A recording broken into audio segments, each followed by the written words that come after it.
It's 2 o'clock in Philadelphia, and time for the best show ever. Now, your starting lineup. Bring in the heat. Ricky Bottalico. Hunter. Brody.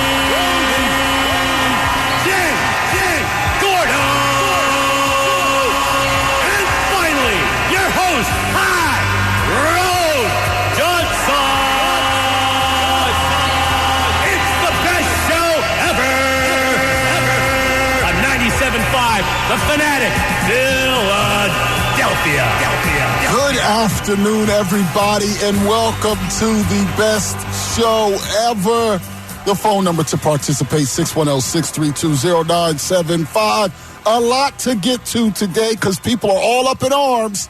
So let's start with our opening statements. Yes, and we start with the word of the day. And the word of the day is anxiety. Anxiety, because the Phillies lost 1-0, even though they won the series. But more importantly, a lot of people are very worried about the Phillies right now. After our program, and Devon Givens, and then in the morning, and calling Anthony, a lot of Phillies fans are very, very worried about the Phillies. They're very anxious. They have a lot of anxiety about the situation. So today, I have a list of 10 different things that may be causing sports anxiety, and we are going to rate them from 1 to 10 and find out if people are as anxious as they should be, or is it legitimate? Are they overreacting? Is there just not a lot of stuff going on, and that's why people are worrying? Do people just like to complain? A lot of anxiety I've been hearing out there. I want people to talk about on a 1 to 10 how anxious they are about a bunch of situations here. 2 o'clock hour brought to you by Ferguson HVAC Line Conklin. Attention HVAC contractors for equipment, parts, and supplies for every heating and cooling job. Visit one of Ferguson's counter locations in Bensalem, King of Prussia, Pennsauken, or Westchester today. And now it's time for our Twitter poll with one Jen Scordo. What is the Twitter poll today? Well, with your anxiety. So where does your sports anxiety sit right now, specifically with the Phillies? You can answer high, mid-range, or low. Right now, high sits at 18%, 25% low, mid-range winning at 57%. Now, mid-range anxiety to me is pretty elevated in the grand scheme of things, where outside of the Mets, this team has been winning despite all the other stuff we've been talking about, and we'll get to it. They win every damn series other than the Mets. If they do that the rest of the way, they're comfortably in the playoffs. It just shows you how sometimes a week makes a big difference in this town. No doubt. And it's not even like they're just winning some series. They're taking 4 against the Nats. They're taking a lot against the Pittsburgh Pirates. It's not like Eagles will beat the Steelers. Yeah, you're absolutely right. Beat them. You're right. But taking 4, even if you're a garbage team, it's hard to win 4. So when they do that in these series, so they take 2 of 3 instead of 3 of 3 against the Reds, my answer would be low. I think they're where we thought they'd kind of be, in a wild card spot. Now, it might not look, to your point yesterday, Ricky, we were sold it would be a softball team. It's not a softball team. The pitching has stepped the hell up, but I'd make the argument when you're talking about postseason ball, I'd rather have my pitching be the identity of the team than the hitting. I think that gives you a better shot, even though they can still hit. They're definitely built for a 3-game playoff series. I don't think there's any doubt about that. Right about that. They are built for a three-game series. I don't know about the 5 yet or a 7, but they're definitely built for a 3. And I mean, I'm not worried at all. They're going to make the playoffs. I think, quite frankly, even if they play whatever 500 the rest of the way, I don't know if Milwaukee's going to straighten themselves out. I think they're going to fall down. I think the one team you always worry about is the Giants for some reason. They seem to have I know they're magic. Like 5.5, whatever they are, out, but they always seem to, I don't know, go on this little roll, and it'll be, and that roll will coincide where somebody else is losing a bunch of games in a row, and they always just sneak up there on you. So, I mean, keep an eye on them. I think Milwaukee has a really, really tough schedule the rest of the way out. I don't think they survive it. I really don't. I completely agree with you. Now, let's get to our Eagles, because joint practice has started out there in Cleveland. Eagles play their second preseason game on Sunday. As far as the starters go, the way Nick Sirianni said was, it'll depend on how these joint practices go. But let's just ask it on a 1 to 10 right now. Miles Sanders, he is missing practice again today with that hamstring. So just asking, on a 1 to 10, collectively, how concerned, how anxious are we about Miles Sanders' health? And let's be a reminder, and productivity, 0 touchdowns scored, period, last year go around. So go ahead, Hunter, where are you at on a 1 to 10? And we'll come up with an average for our number. I'm probably in that 8 range. When he is on the field, he does do a lot of things that I think is good, but there's also so many details that I feel someone at his rate should be able to nail down a little bit more to put him in that next category, whether that's staying in bounds properly, whether that's holding onto the football, whether that's reading the offensive line's gaps and hitting the right gaps for maybe a bit more. You look at some of his yards per carry, it doesn't scream like it's awful. There are some things that he does very well that I want to make sure I give him credit for, but there's always that lingering issue, and he's week to week, he's questionable, you don't know. Now we haven't seen him in 3 days. I'm going to go with 8. When he's there, it's good. I want more. It's good. But every week we just don't know. We don't know if he's available for you, and that's problematic. It's rotating backs anyways. I mean, the way you look at the Eagles, and for him to be out again, injured-wise, I think that's becoming a major issue. I'm going 9 on this one. I think, obviously, Miles Sanders in college, yeah, he was everything you could ever want. Him in the NFL has been, I wouldn't say a flop. I wouldn't go that far.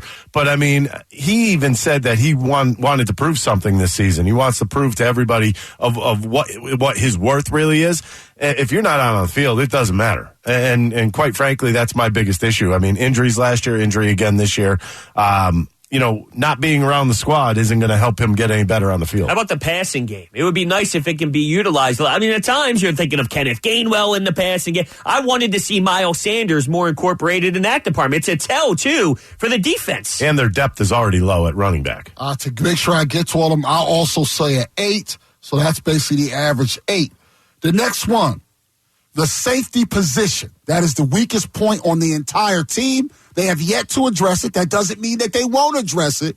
On a 1 to 10, how concerned are you about the Eagles' safety position? Don't know if this is going to be a surprising answer, but I'm going to go 6. Okay. And the reason I say 6 is I think there's so much talent on this defense right now that if you had to tell me Marcus Epps and Anthony Harris are your get-by guys, I think you can get by if everybody else does their job properly, which is a big ask for Jonathan Gannon. I'm right around there with you. I'm about a 6 right now. I'm not. That's a hard one to judge until we see exactly what Gannon's going to do on defense. Regardless of how we look at it, you like the corners, you like your front, and you love the linebackers. So I mean, you could hide people. And I really believe, I think you could hide the safeties in this type of situation right now. I think Gannon cannot play them deep like you like to pass out there all the time. And you can't have your linebackers covering everybody. So I am at an 8. Therefore, the average works out to a 8. You're that high on that? Yes, I think the position's not good enough, and I don't trust Gannon at all. And so that's more of it, though. We're going to bring him up anyway. He's the next one. Jonathan Gannon was not good last year. Do not let the numbers fool you. If you watch the games, you saw that defense against any good quarterback was pathetic.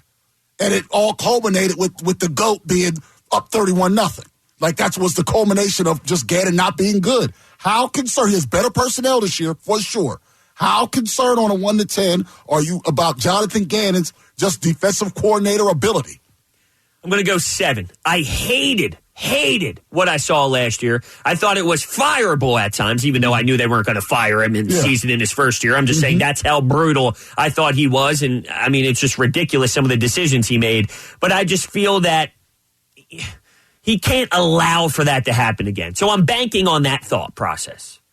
You can bank on that process all you want. You look at the numbers that he put up when he was with the Colts. His defenses, they put up really good numbers, rankings. A lot of them under the top 10. So I mean, I think he wasn't the defensive coordinator. I understand that, but that was part of his defense, right? Well, when you're over there, it's part of your defense. He's brought that over. I understand. I know what you're thinking, but when you have the personnel like he does, I don't think there should be any issues with the defensive coordinator. You're right. There shouldn't be. So there what won't be. So what number are you at? I'm going with a 4. All right, you're not at as 4, high as you guys. and I'm at a 10. What? He's the biggest question mark on the entire team. There's no way. You learn from mistakes. I don't know. There's no way. Smart people learn from mistakes. So just averaging it out, that averages out to a 7. Okay. 7. A 7, a 4, and a 10. I'm not concerned. I'm way more on Tyrone's side than yours. I don't care. I'm just not concerned about the defensive coordinator when you have those 11 guys that have to do their jobs. If they do their jobs, it makes him look like a genius anyways. Well, we'll see how it plays out. And now the last one before we go to break, and it's the quarterback. We have to talk about the quarterback. Jalen Hurts made the playoffs last year. Everyone says he's better this year. On a 1 to 10, how anxious are you about the upcoming season from Jalen Hurts? This one's difficult. I'm going to say, can we go halves? Or is that allowed in this? Well, since we're averaging, but not on your main, like on the hockey, you couldn't go half. Okay. But if you do that and then we do the math, you can do a half. I'll go with a 7. I'll go with the 7. You know, it's one of those things where I just feel he's going to do enough to keep us anticipated each week, but I don't know if he ever reaches it. I don't know. 7's what came to my gut. There's the question marks on the long ball, obviously, but you have much better receivers this year. Much. He's proven, at least to me, that in that first game he's reading defenses better because he did dump over the middle to Goddard and Watkins. He used everybody there. Yeah, he used everybody. Spreading the ball is going to be something that is big for him in this year. I think he's going to do that. I think he has a lot better weapons right now. I'm going to go with 5. I'm going to stick right in the middle. I'm going to hedge on this one. 97.5 today. NBC Sports Philadelphia. Best show ever. 610-632-0975. Word of the day is anxiety. And this all stems from people being very worried about the Phillies all of a sudden because of the 4 shutouts in 7 games. So let's expand it to everybody.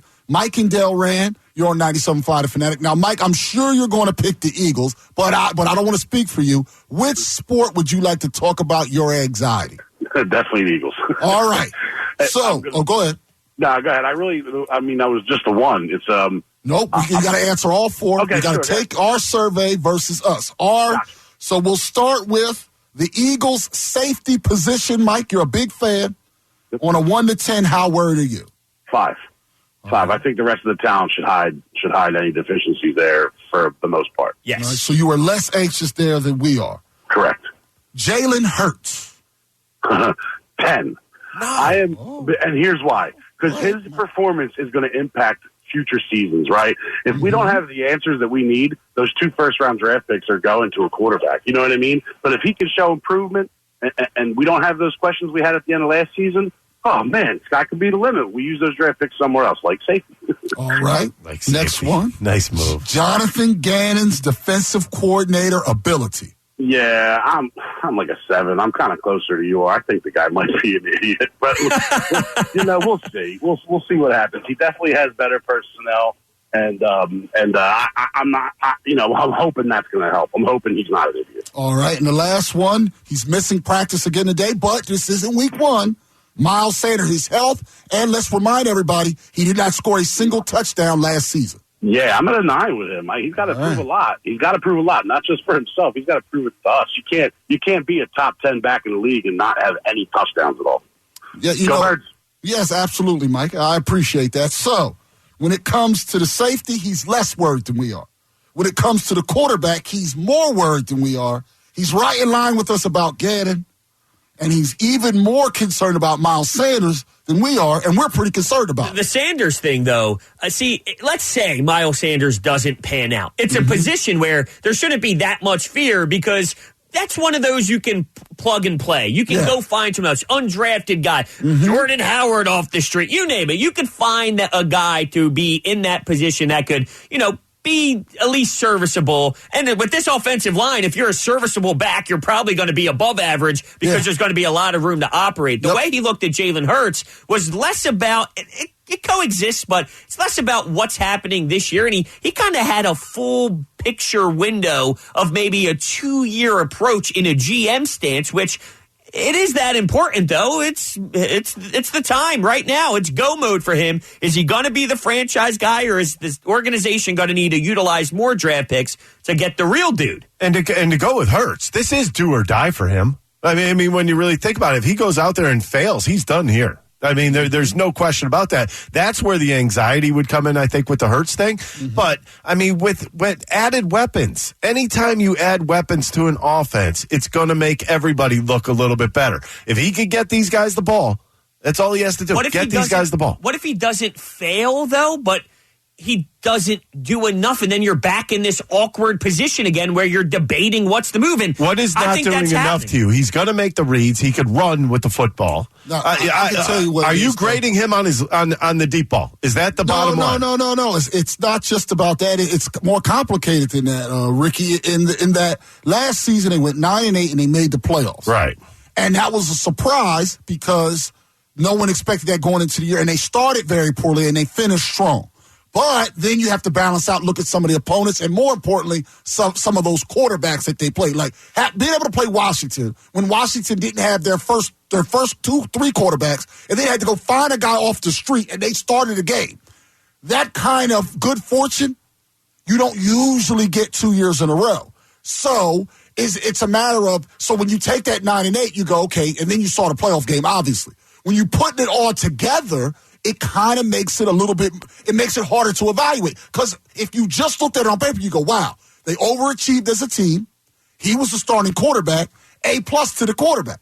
But then when you actually look at it game to game, you go, the Giants game, where they end up they tried to play one guy who doesn't belong in the league. Then they take him out and put in another guy that doesn't belong in the league at the quarterback spot, and you win the game. You come away with it like, yeah, you won, but. Let me give you an example. There could be a situation where this Eagles team makes the playoffs, they win a playoff game, and then to your point that you say a lot, Ty, if they look so bad to a second-round playoff team and lose 31-0, and the quarterback play is a big reason why, you technically took a stride in the right direction, but he's still in that tier that makes you feel that something's missing to get over the hump, and that's after winning a playoff game. And unfortunately, I think that might be where we're at, which is you win a lot of games, you see a playoff game, you might win that game, but you still don't pass the smell test when you think of what you're looking for. So you win that playoff game. Mm-hmm. Then the next game you lose by 2 points. Oh, well, then what? Point, well, unless it's 9-7. Okay, so you're not looking for improvement in general. You're looking for improvement plus. Well, you want that extra something from him, that the X factor, if you will. Who do you think, if we don't know now, right now for me, Buffalo, in my opinion, is the favorite to win the Super Bowl at this moment. Okay. That's who I think is going to win it right now. If I had to pick right now who's going to win the Super Bowl, I would say Buffalo right now. One of the biggest reasons why, and they have a good defense, and they have good receivers. They have good players all over the place. I think the coach has done a really good job. But the biggest reason is that quarterback's different. And you saw it some in the playoffs last year. Cincinnati. Right. They had no offensive line, and he's still winning games. Right. So the question becomes, we have to find out if Hurts is a quarterback you can win with, or if Hurts is a quarterback you win because of. And I think that Brady, Brady's is obviously unfair, but when you talk about Mahomes, you talk about the top quarterbacks. The teams win, Burrow being the ultimate example. You win because of that guy, not just with that guy. And I need to find out. I think what you're explaining to me and what you're defining to me is Jared Goff. They won with him. They won with him, but they didn't get over that hump with him. They bring in Stafford, and they go way over that hump. Jimmy Garoppolo could be another example. Right, he's another guy. Is he more Garoppolo than and that's what we have to find out. The problem is, Tyrone, I agree with everything you're saying, but then to play the other side, which I like to do a lot with my thinking, is how difficult is it how much losing did Buffalo do before they could cash in on a Josh Allen? How hard is it? It was years. Right. It was years. Years. Look where Josh Allen was drafted where? He wasn't like the first overall pick. No, he came out of Wyoming with the gunslinger. Right, he was the 7th overall pick. The Eagles, for example, this year with their ammo, they may be able to get to 7. Now, they probably wouldn't be able to get to 1-2. Like I'm saying, that's a fair point. You could probably get to 7, for example. What I'm saying is Buffalo was bad. But once Buffalo found the guy and they got the right coach and all that stuff, you see with your eyeballs, this dude, whoa, like the quarterback makes that jump off the page type of thing. I don't know if that's what you need to win a Super Bowl. What I'm saying is it appears to be trending that way, that if you don't have the quarterback that can make all the throws, you may not be able to win. We don't know for sure. But you're going to see, this is going to be be at some point during this season. I think so. But it's weapons. You brought in weapons. But you bring in weapons. You have Smith on the outside. You have Brown. Smith is good, yeah. And he had some, for example, the weapons he had last year were infinitely better than the weapons Donovan McNabb did when McNabb won his first playoff game. Infinitely better. Like, they're even better this year. Look at the running back. When McNabb first, you had Deuce Staley, nice player. Right, but my whole point is, what is going on is that it's kind of like a test. Deuce, right? It's a test for Jalen Hurts. His first playoff win, I think it was Darnell Autry was the starting running back. Torrance Small. Like, what I'm saying is, you're right. No, you're right. Because of 5. And the way Ricky's looking at this, it's more about how does the team collectively do through this offense of Nick Sirianni, which is fine, but we're looking at it as, yes, the offense is going to have good production and nice games. How is every throw, him moving to the left side of the pocket? Todd Bowles put it out on display, how to make it a tough day at the office for Hurts. For that version of it. So it's less about the offense. But this is going to be set from day one. People learn from what other teams do to certain guys. Right, so look at this. You always bring up Tom Brady. Tom Brady can't beat the damn Saints in the regular season. Why is that? Because they baffle him. Yeah. The defense baffles him every time. Every time. I've seen these games. He looks awful against that team. It's because they have a design that they want to use against a certain quarterback. It's going to be the same with Jalen Hurts. If they saw what the Bucs did to them last year, why wouldn't you try something in that same scheme? A lot of teams are going to try it. A lot of these teams aren't going to be good enough to execute it. Other teams see what the Saints do and try to do the same thing, but they can't. Right. And that's why the regular season will tell us, but I don't think we're going to get the full picture unless he takes a leap so large in the regular season, we're going, oh, never mind. Right. Like, yeah, that guy got open, but look at that throw. Yeah. Like, he's on the right hash, A.J. Brown's outside the left hash, and on a rope, that dude delivered the ball on time. That's the kind of throws that he did not make last year. I understand that. But I don't think we'll necessarily know right away because they're going to just be better in some of these teams. Like, the first few weeks, if we look at their schedule. But do you think it's physical or mental with him? Physical. Okay. I don't think he has any. Okay. I think he sees guys open. I don't think he trusts his body and his arm to get it there. I think he actually sees that guy on the left side open. I think this will all be worked out before, because I think they're a playoff team before they go to the playoffs. Yeah, I think they're going to win the NFC East. It's not going to be worked out per se, but you will know what kind of quarterback he is by the time they get there. And that's the part that I'm waiting to see. 610-632-0975. David, Center City, talking about the Phillies. You're on 97.5 to Fanatic. Yeah, and I think you guys will agree with me. Big bravo to Jenny. She's been with us for about a year now. To make that transition from her prior field into this is remarkable. Sports, religion, and politics are all subjective. They are the toughest things to master. Bravo to Jenny. Well, you're absolutely right about that. And there are many a man on social media and other places crying the damn blues. And they couldn't do what Jen did if they had 100 years to try, let alone 1 year. Thank you, both of you. That was very sweet, Dave. Starting off strong today. Yeah, well, it's the truth. Thanks. Look, the wasting of good pitching. Now, look, Tyler loves to say 2 out of 3, 2 out of 3. That's unacceptable. 2 out of 3, you're 2-1. You sweep a 3-game series, you're 3-0. That's a huge difference. Ricky, they're leaving these wins on the table against the bottom feeders. What is happening with the Dave, real deep breath.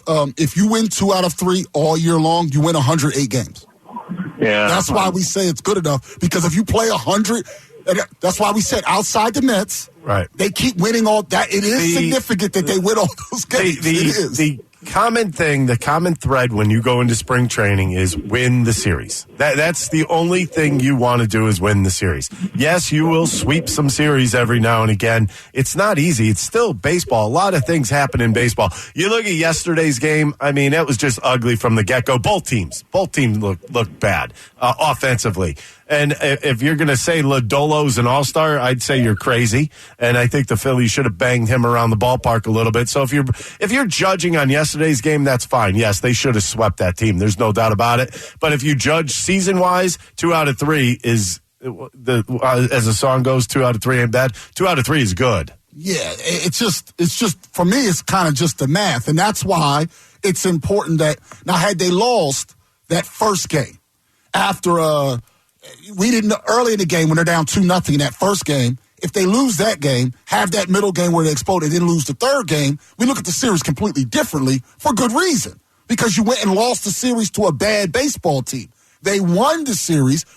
Was it sweepable?